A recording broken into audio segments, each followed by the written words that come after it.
When BMW announced the G87 M2, everybody f***ing hated it.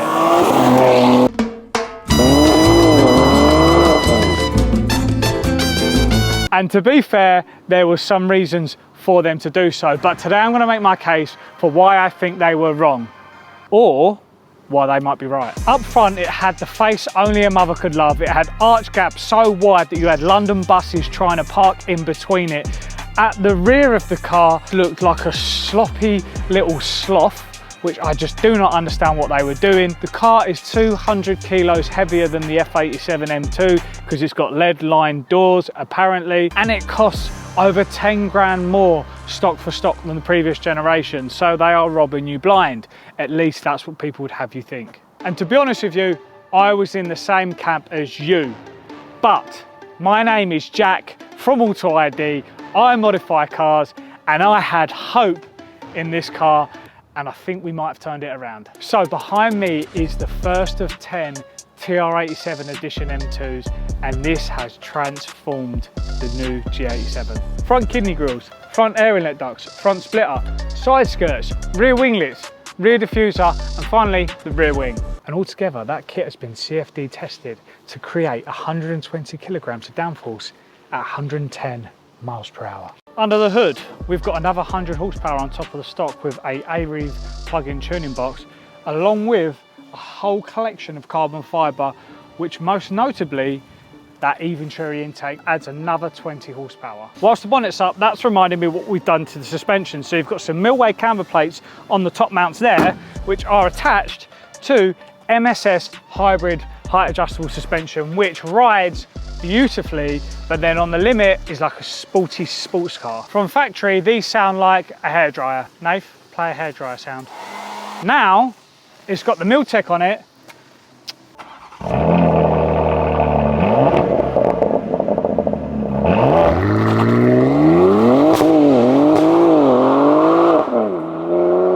There's no point me just talking about it. Let's get behind the wheel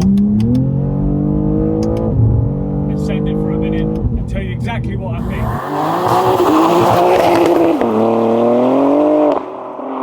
It's heavier than the F87, it's more expensive than the F87, it doesn't sound as good as the F87, and, well, actually I say that. It does now. And it doesn't drive in the same way that the F87 does, or at least it didn't until we did our little thing with it. To be honest, it was a bit worrying on paper. We needn't be worried. Once the car got into our hands, it drove amazing and it was worth the extra money. And one of the things to note is the fact that the previous M2 was based on the 1 Series, so it was a step up. Whereas this car is actually based on the 3 Series. That's where the additional weight comes from, and that's where the quality comes from. So I'm not worried about that now. The main thing we wanted to address was the sound and the way that the car drove. And I think we've done that.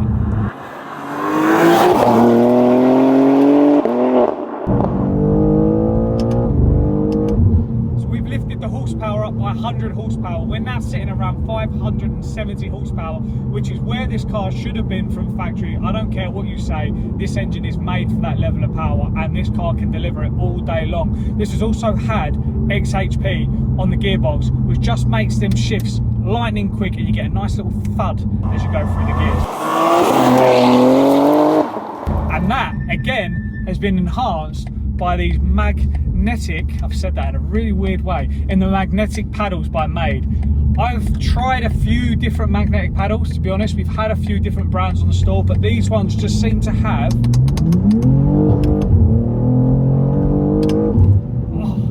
they've got such a nice thud to them. Like, it's very, very satisfying. Your remaining range is very low. Should I search for petrol stations nearby? And for you track guys, this has the AUTOID TR87 handling pack on it, which is a 4.5 grand option, which gives you so much. It gives you the CSL tuning, which is tuning to the diff, the suspension, the steering, the gear changes. Then also we've got millway camber plates, which give you more camber. You've got rear tow arms, which gives you more towing at the end. That's all been put together by Swift with a fast road geo setup, which is just perfect for road and for track as well. And then that is then getting to the road on AUTOID tyres, I highly recommend it, because that's one of the main things that's changed the dynamics of this car whilst driving, and obviously that comes as no surprise.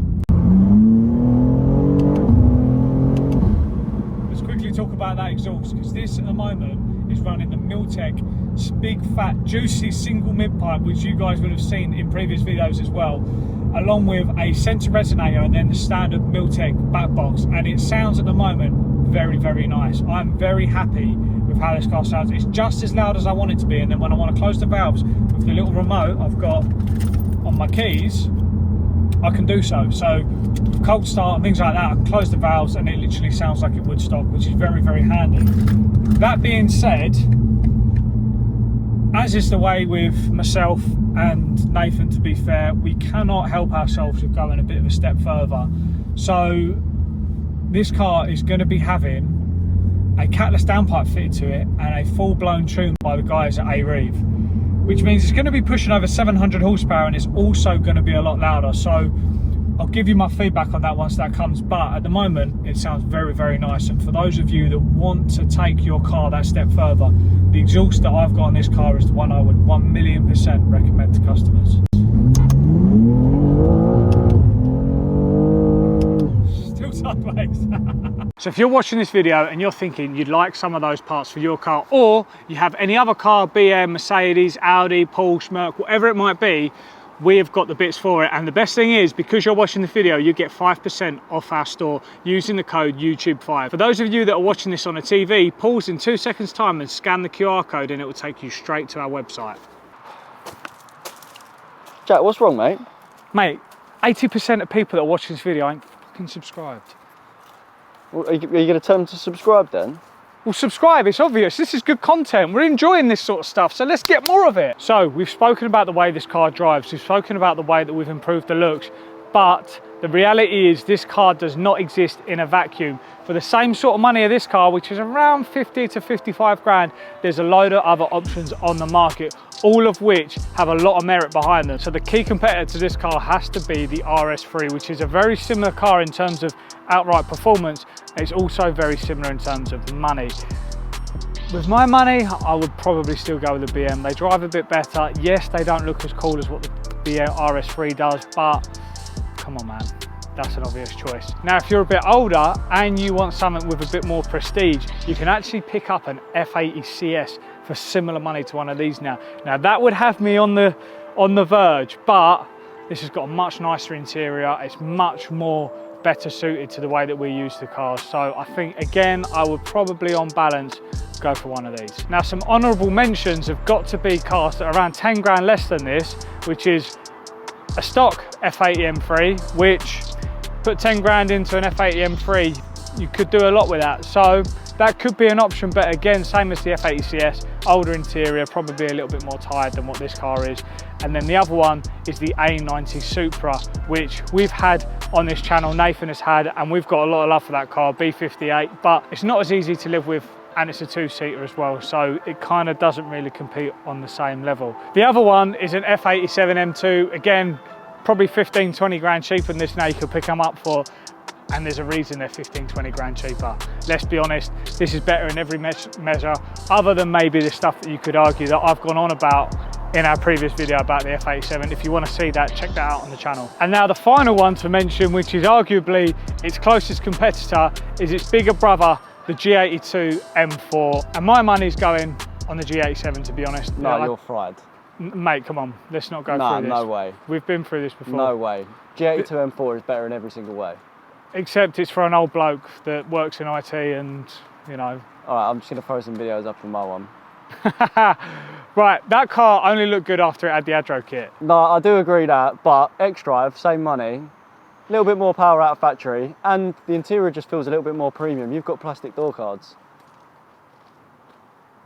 No. If you're looking at this car and thinking, I would like to own a BMW M2 like that, but you don't have one at the moment, worry not. The reason we designed the TR87 edition is so customers can buy this car as one package. That means through one of our partners, you can buy the car and the kit included together in one single finance package. Now, if you want more details on that, make sure you speak to a member of our team, or for some quick information, click the link in the description. That will take you to the blog, and that blog has got all the details on this car. It's been featured by the likes of Top Gear, Car Throttle, and a number of other news outlets. As you guys might have seen on the socials, we have just moved premises, which has meant that we've missed a couple of videos over the last few weeks. So apologies for that, but we will be seeing you next week, back to normal. And I cannot wait to show you our brand new premises, because it is one of the most amazing things we have done as a company to date. So thank you, see you next week.